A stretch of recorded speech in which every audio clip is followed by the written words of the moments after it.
We shall begin. I look like I have contact lenses right here.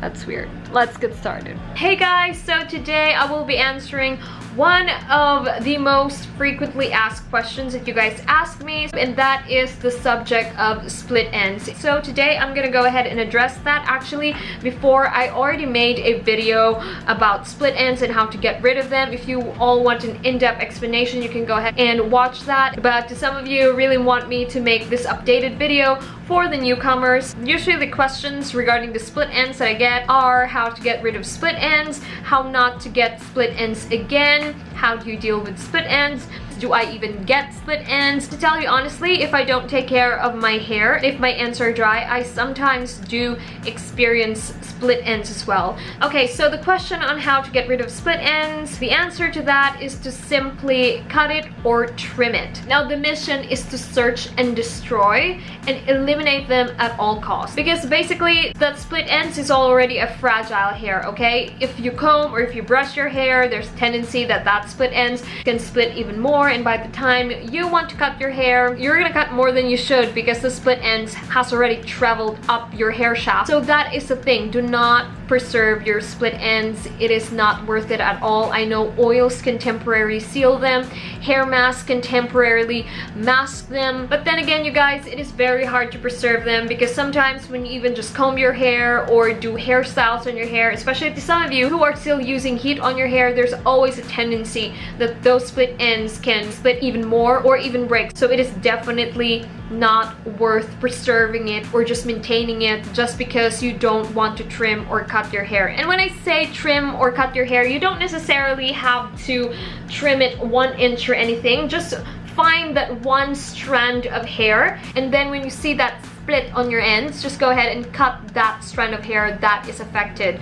You don't necessarily have to cut all of your hair, because I know that not all split ends are just on your ends. Some people experience split ends on the mid or on just, you know, the bottom part of their hair. So if your split ends is right here, you don't necessarily have to cut your hair right here in order to get rid of it, especially the hairs that are still healthy and are not really affected. To some of you who are really refusing to get rid of the length of your hair because maybe you're growing out your hair, that is also one option. And also the thing that I really notice about people is that when they have split ends, they usually do not cut it with scissors. What I would usually see people do, let's say if they have like split ends, like right here, let's say this is the strand of hair that has split ends, what they would do is they would get that strand of hair and split it just like that, and they think that that's gonna get rid of the split end, but actually that thing does more harm to your hair than good.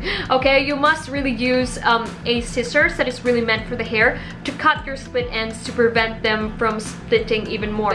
What happens is if you break or like tear that split ends in half, of course you're gonna be left with that one strand of hair, but that one strand of hair is a weak hair, and that strand of hair is already thin. So that's why probably you're noticing that your ends are thinning as well if you are doing that, especially if you have a lot of split ends. And also when your strand is that thin, it always has a tendency to break easily. So the thing that you want to do is to actually prevent the split ends before it happens. So, and also in order for you not to get even more split ends, is to prevent breakage. Now breakage is usually caused if your hair is dry or if your hair is overly moisturized. But however, the most common problem of people who get split ends is that their hair is really dry and brittle. So what you can do with that is you can deep condition your hair once a week. I may sound like a broken record to you, but people, deep condition your hair once a week, and every single time you wash your hair, make sure to use a conditioner. And also after that, it's great to use leave-in oils.